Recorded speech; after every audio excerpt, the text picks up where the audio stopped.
संकल्प किया उस संकल्प को भूल मत जाना। सत्य सत्य कह करके ही पुकारा। ऐसे सच्चिदानंद जो सत्य के मार्ग पर हमें चलाते हैं, जो अविनाशी है, जिनकी शरण ग्रहण करने मात्र से पाप ताप संताप मिट जाते हैं, ऐसे श्री कृष्ण के चरणों में बैठ करके सूत जी कहते हैं ऋषियों उन्हीं का ध्यान लगाओ। सत्य अर्थात श्री कृष्ण ही बताया है भागवत में। सूत जी कहते हैं कि ऋषियों भगवान कैसे हैं? जन्माद्यस्य यह कहा, अर्थात जो जन्म लेते ही भाग गए, भाग कहाँ गए? साधु ने बताया जन्म लिया जेल में और भाग करके पहुंच गए गोकुल धाम में। जन्माद्यस्य यतः, किसी ने कहा कि प्रभु भगवान ने जन्म लिया जेल खाने में। तब दूसरे साधु ने कहा ना ना जेल ना कहो उसको, तो क्या कहे? वह तो वसुदेव का घर है, घर। महात्मा ने कहा जेल घर नहीं हो सकता है। तब दूसरे महात्मा ने कहा ईंट पत्थर सीमेंट से बनाए हुए घर को घर नहीं कहते हैं। जहाँ पति पत्नी दोनों साथ रहते हैं वह घर ही बन जाता है, चाहे महल हो या जेल हो। न ग्रह ग्रह विद्यायु गृहिणी ग्रह मुच्यते। वसुदेव पत्नियां देवक्याम, जहाँ दोनों पति पत्नी एक साथ मिलकर के रात दिन गुजार देते हैं, वह चाहे महल हो या जेल हो उसको घर ही कहा जाता है।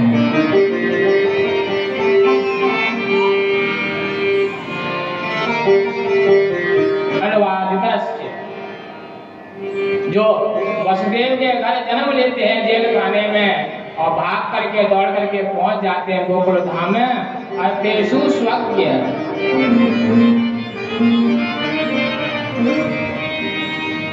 तेने ब्रह्मनिद आदि कवये मुह्यन्ति यत् सूरयः। जिन्होंने अपनी माया के बल पर ब्रह्मा जी को भी आश्चर्य में डाल दिया। ब्रह्मा जी आदि कवि हैं, उन आदि कवि ब्रह्मा जी की बुद्धि भी भ्रष्ट हो गई। क्या झूठा मीठा खाता ये ब्रह्म है कि नहीं है, उनकी बुद्धि भ्रमित कर दी। इनकी माया के बंधन में ऐसे ब्रह्मा जी बन गए कि उनकी चार चार खोपड़ी एक भी खोपड़ी काम नहीं करती है। जब भगवान अपनी लीला करते हैं तो ब्रह्मा की चारों खोपड़ी काम करना बंद कर देती है। अरे ब्रह्मा, मैंने तुझे बनाया, तू मेरा रूप लेकर मेरे बाल बालों को हरने के लिए आया। अगर मैं तुझे बना सकता हूँ तो तेरा रूप भी धारण कर सकता हूँ। तेने ब्रह्मनिद आदि कवये मुह्यन्ति यत् सूरयः। ब्रह्मा जी की बुद्धि खराब कर दी।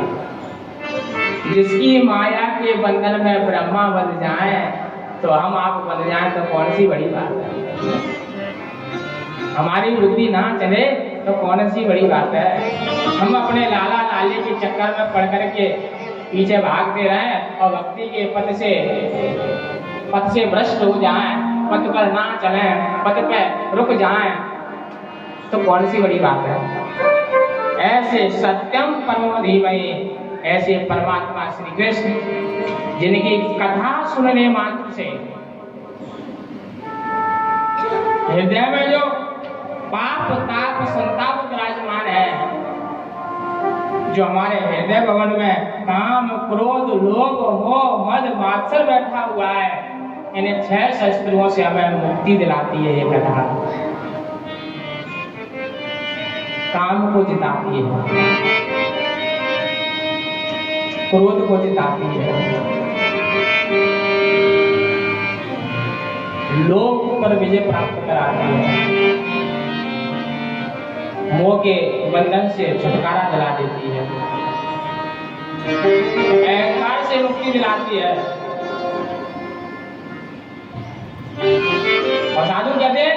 इन 6 विकारों में 5 विकार तो ठीक है, पर अंदर का जो मत्सर है, मत्सर अर्थात ईर्षा, मत्सर ईर्षा, ये बहुत गड़बड़ करती है। मच्छर और मत्सर, जब आप शब्दों में ध्यान देंगे ना, शब्दों पर विचार करेंगे तो मत्सर और मच्छर दोनों शब्द एक ही से लगते हैं और दोनों का काम है काटना। पर अंतर इतना है, मच्छर बाहर से काटता है और मच्छर अंदर बैठे बैठे काटता है। ईर्षा, अरे भैया इतना बड़ा कैसे हो गया, इतना महल बना लिया, गाड़ी घोड़े खरीद लिए, बड़े बड़े यज्ञ अनुष्ठान कराने लगा, दूसरों के प्रति जो ईर्षा है वही मत्सर है, वो अंदर से काटती है। तो बाहर के मच्छर से जो शरीर काटा जाता है, तो बाहर के मच्छर से बचने के लिए तो कछुआ छाप लगा लो, मच्छरदानी ओढ़ लो, अनेक मिल जाएगी सामग्री बाजार में। बाहर के मच्छर से तो बच जाओगे, पर अंदर की जो ईर्षा है, मत्सर है, उससे बचने के लिए तो केवल और केवल प्रभु का नाम है, भगवान की कथा है, और कथा रूपी सत्संग में जब डुबकी लगाओगे तो बाहर का मच्छर तो काटेगा ना काटे, पर अंदर का मत्सर तुरंत ही नष्ट हो जाएगा। हमें बाहर के मच्छर से भय नहीं लगना चाहिए, अंदर में जो ईर्षा पनप रही है, उस ईर्षा से मुक्ति पाने का प्रयास करना चाहिए। कंचन तजना सहज, कंचन तजना सहज, सहज क्रिया के लिए मान बढ़ाई ईर्षा दुर्लभ तजना दे। हमें मान बढ़ाई दूसरों की, कोई बढ़ता है बढ़ जाने दो, कोई नौकरी में उच्च पद पर पहुंचता है पहुंच जाने दो, उसे ईर्षा ना करो, उसे प्रेम करो। 2.5 अक्षर का जो प्रेम शब्द है, ये भक्ति के मार्ग पर चलने के लिए अति आवश्यक है। अगर ये प्रेम नहीं होगा तो भक्ति का मार्ग सुलभ नहीं होगा, सरल नहीं होगा, क्योंकि पग पग पर भक्ति के साथ प्रेम की आवश्यकता होती है। जब अपने लोगों से प्रेम करने में परिपूर्ण हो जाओगे, सबको समान भाव से देखने लगोगे, तब जाकर के निर्मल प्रेम भगवान से होगा।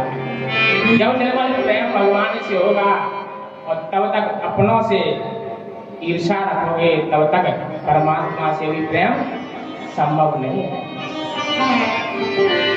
शौनकादिक ऋषियों ने पूछा, बाबा एक बात बताओ, आप जो भागवत कथा सुनाने के लिए जा रहे हैं हमें, आप कहते हैं ये फल है, इसको खाओ, इसका रसपान करो,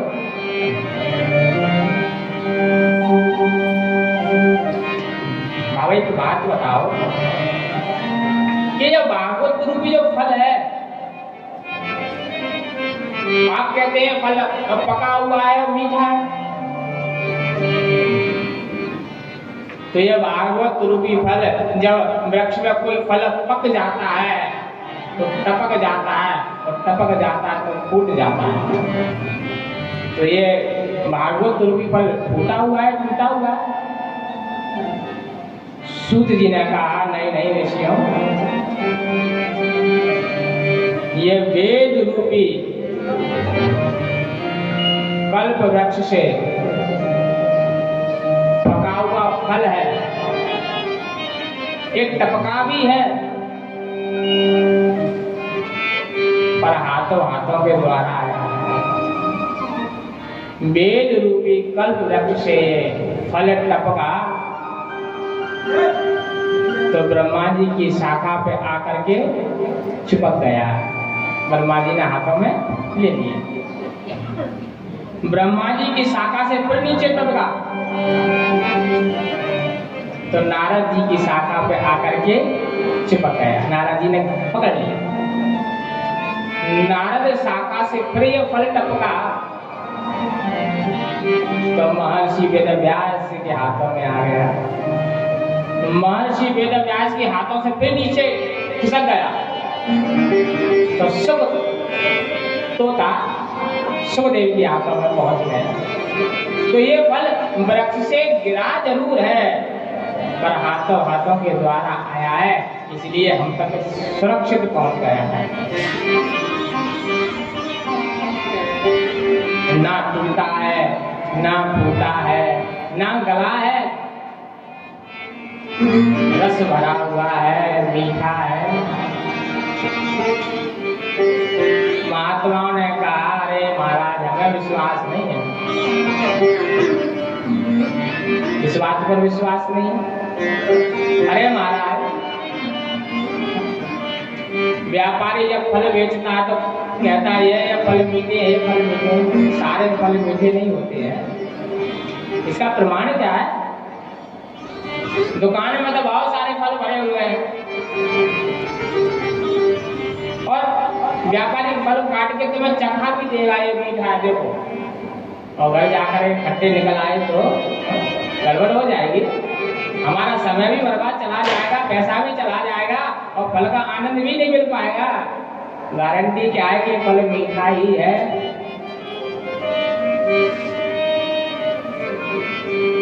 18 पुराण है, इन पुराणों में केवल भागवत रूपी फल ही मीठा है। स्वर्गादि ऋषियों ने कहा, महाराज कोई प्रमाण हो तो बताओ। तब सूत जी कहते हैं कि ऋषियों, फल का अच्छा स्वाद लेने वाला, फल की अच्छी परख करने वाला हर कोई जीव है तो वह तोता।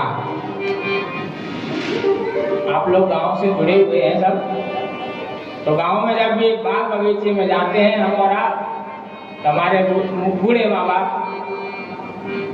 कुछ फल उठा करके लाते हैं, कहते हैं तोता ने चखा हुआ है, ये मीठा ही होगा, इसे खाओ, ये मीठा है। तो फल की अच्छी तरह से परख और कोई करता है तो वह तोता है। तो इस भागवत के मुख में, इस भागवत को अपने मुख में धारण करने वाले हैं सुखदेव, और सुखदेव अर्थात तोता जी है।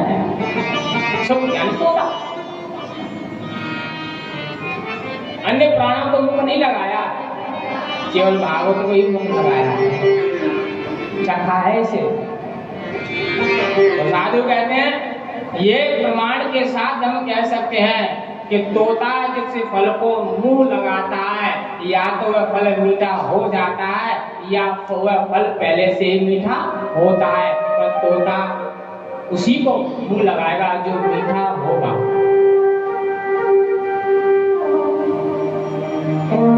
तो ये सत्य है कि सुखदेव बाबा ने भागवत रूपी कल्प वृक्ष के पके हुए फल को मुंह लगाया तो ये तो मीठा हो गया है, रसीला भी है, रस भरा हुआ है। स्वर्गादि ऋषियों ने कहा, हमारे एक बात बताओ, रसो वही सह रसम लब्ध मंदी भवती, ये रस भरा हुआ जो फल मीठा मीठा है, ये कौन चख सकता है, कौन इसका रस पी सकता है, कौन इसका अधिकारी है? सबको पिलाया जाएगा कि गिने चुने लोगों को ही पिलाया जाता है? सब पीने के अधिकारी है कि बुला बुला के चुनिंदा लोगों को ही पिलाया जाएगा? सूत जी कहते हैं कि ऋषियों,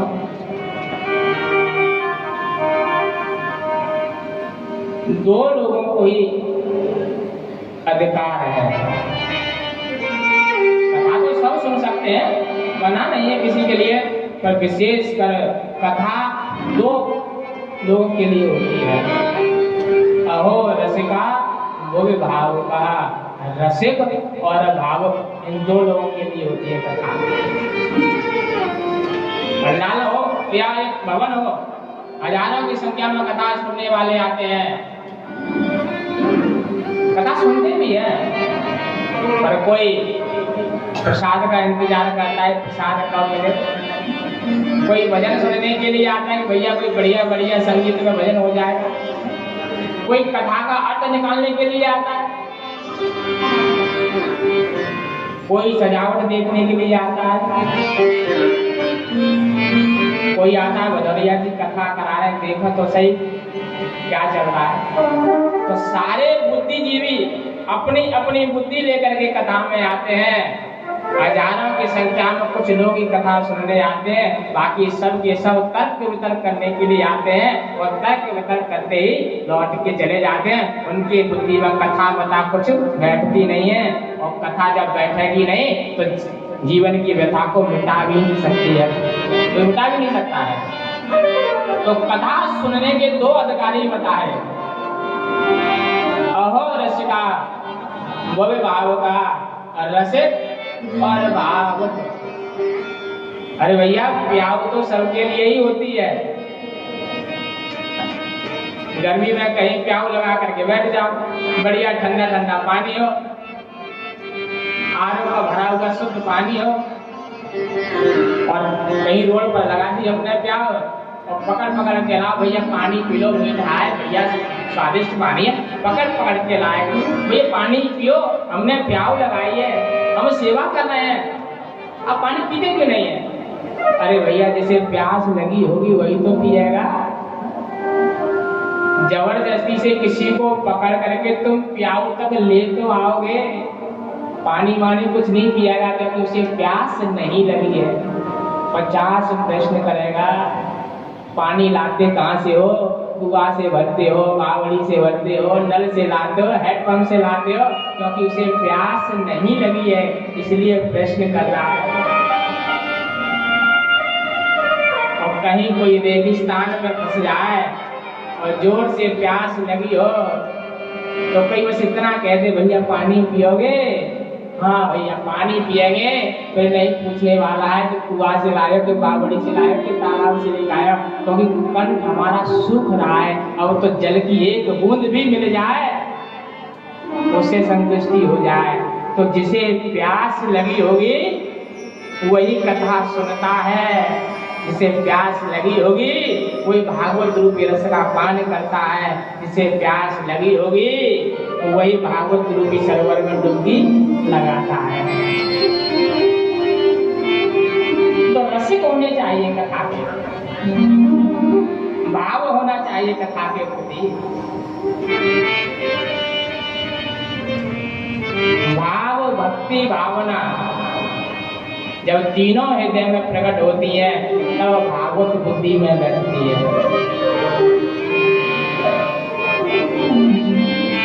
भक्ति भाव भावना तीनों चाहिए।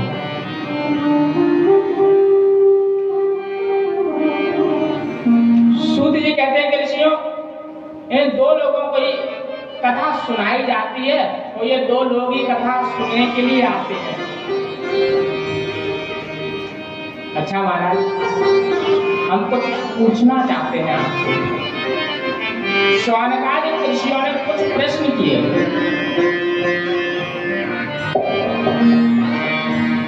और प्रश्न करते हुए सबसे पहले प्रश्न किया,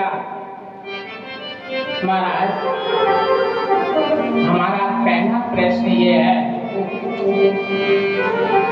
कि प्राणी मात्र का कल्याण कैसे होगा। पहला प्रश्न, हम जितने भी जीव यहाँ बैठे हुए हैं, जिस योनि में बैठे हुए हैं, सारे जीव अपने कल्याण के लिए खोज कर रहे हैं।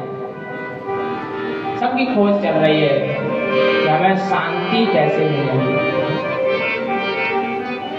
तो पहला प्रश्न किया कि प्राणी मात्र का कल्याण कैसे होगा। शौनकादिक ऋषियों ने दूसरा प्रश्न किया, महाराज शास्त्र बहुत हैं, समस्त शास्त्रों का सार क्या है? मनुष्य के पास समय बहुत कम है, तो समस्त सार पुराणों का सार कैसे हृदय में पहुंचेगा?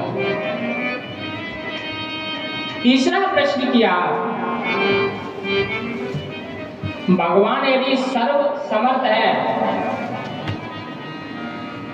वो बैठे बैठे वहां से सुदर्शन चक्र चलाएंगे और रावण का, कुंभकर्ण का, कंस का, सबका वध कर सकते हैं, तो जन्म लेकर के क्यों आते हैं? बैठे बैठे सब कर सकते हैं, फिर क्यों आते हैं?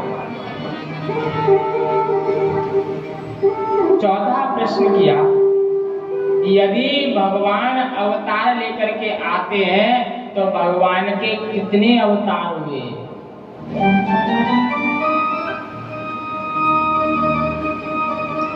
और पांचवा प्रश्न किया, भगवान जब लीला समाप्त कर देते हैं तो फिर धर्म की रक्षा कौन करता है?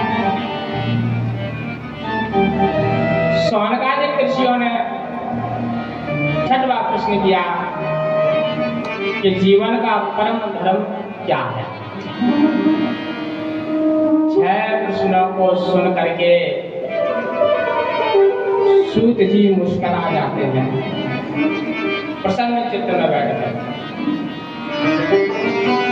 कल भी शायद बताया मैंने कि व्यक्ति के मुस्कुराने में, उसके प्रसन्न चित्त होने में कई उद्देश्य होते हैं। किसी से प्रश्न किया और मुस्कुरा गया, उसका पहला अर्थ तो हम ये निकालें, या तो वो हमें मूर्ख समझ रहा है इसलिए हंस रहा है। दूसरा अर्थ ये निकालना है, वो इसलिए हंस रहा है, शायद तुम्हें बताने वाला हूं, उत्तर दे।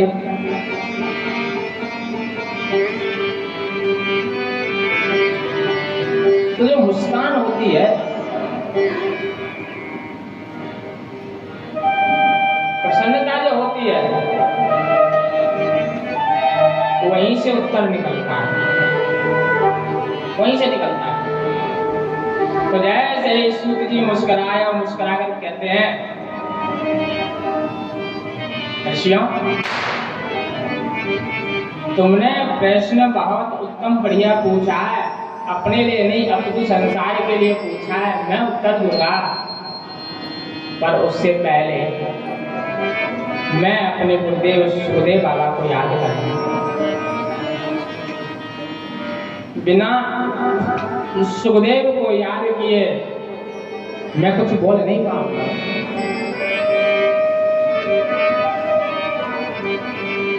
तो सुखदेव जी की कथा आती है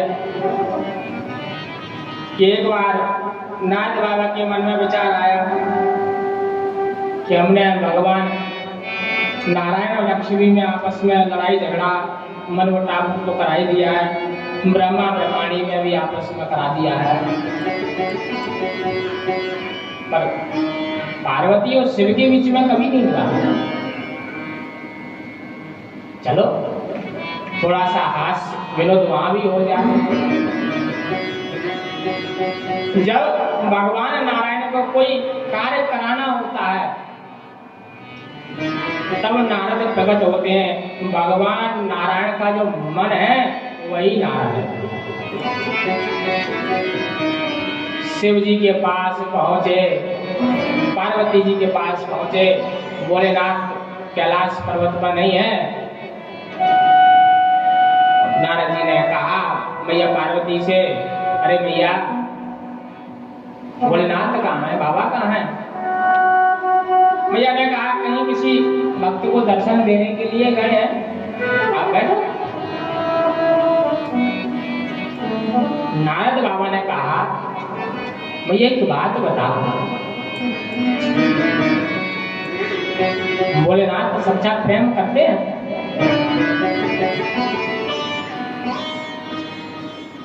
मैया ने कहा रे नारद क्या पूछ रहे हो,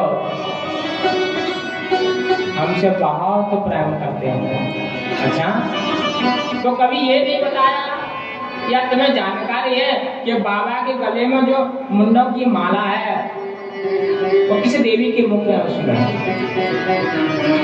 पार्वती की बुद्धि में बात बैठ गई कि सारी बात बताई, पर ये कभी नहीं बताया कि मुंडों की माला किसकी है। बस यहाँ से सोचना विचारना शुरू कर दिया पार्वती ने। आने तो बाबा हम पूछे। नारद बाबा ने कान फूंक दिया पार्वती जी का, और नारद बाबा कैलाश पर्वत से नीचे उतरते हुए चले आ रहे हैं।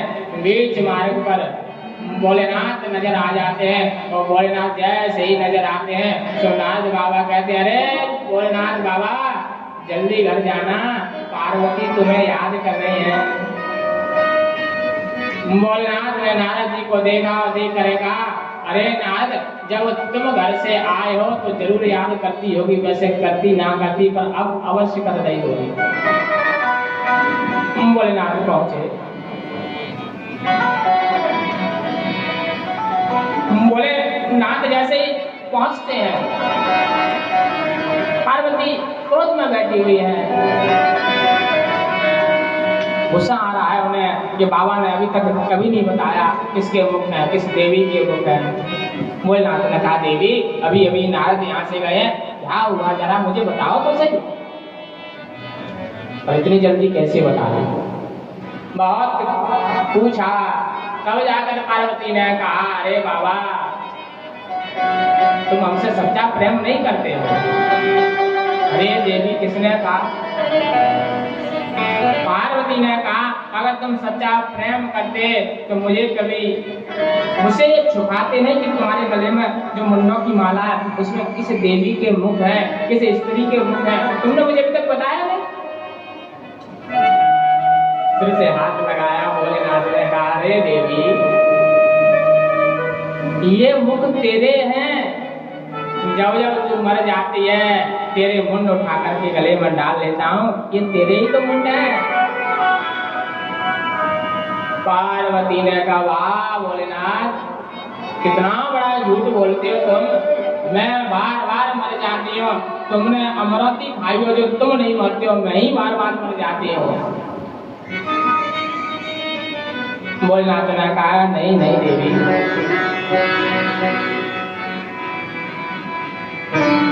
मैंने अमरती नहीं खाई है, मैंने अमर कथा का रस पान किया है, उस कारण से मैं अमर हो गया।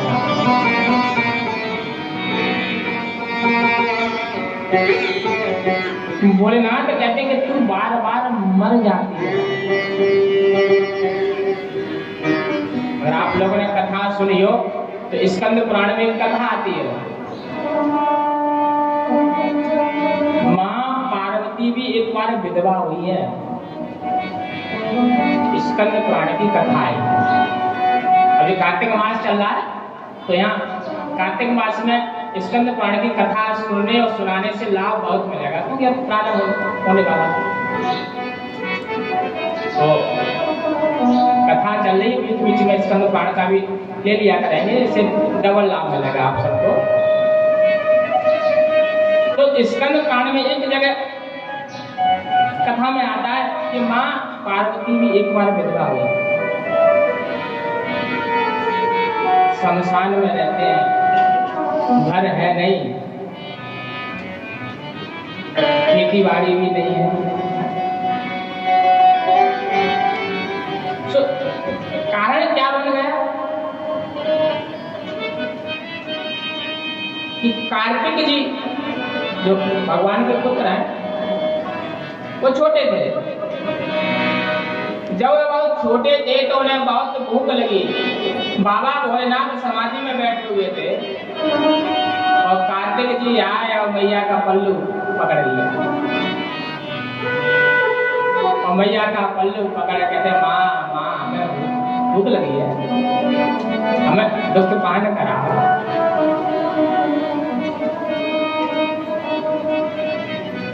हमें कुछ खिलाओ।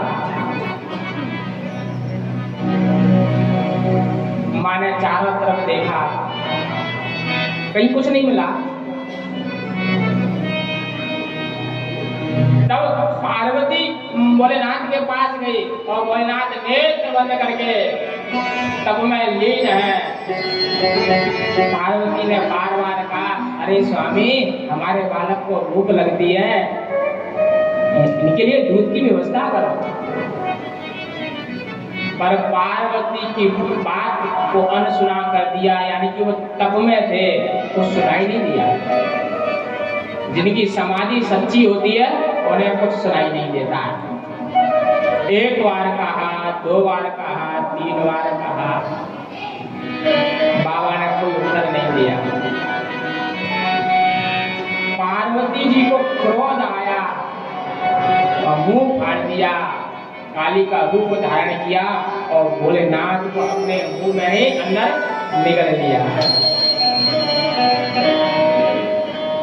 अब तो कार्तिक जी माँ का पल्लू पकड़ कहते हैं, माँ माँ, पिताजी कहाँ है, पिताजी कहाँ है, पिताजी कहाँ है।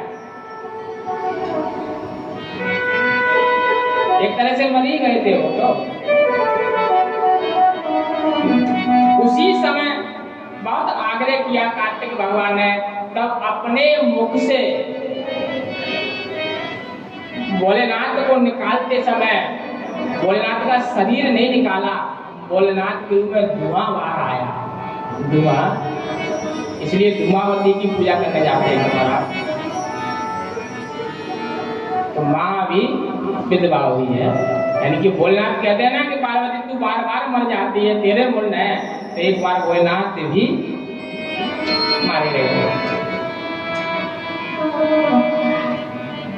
कार्तिक ही स्कंद है, कार्तिक का नाम ही स्कंद है।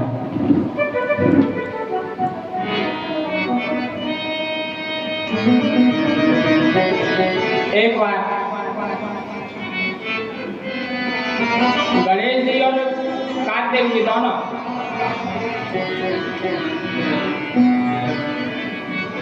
से कहा कि जो पृथ्वी की परिक्रमा पहले लगा करके आएगा वही पहले पूजनीय माना जाएगा। पार्वती जी ने भी सुना, भोलेनाथ ने भी सुना। भोलेनाथ ने कहा कि जो पृथ्वी का पूरा चक्कर लगा करके आएगा सबसे पहले वही प्रथम पूजनीय माना जाएगा।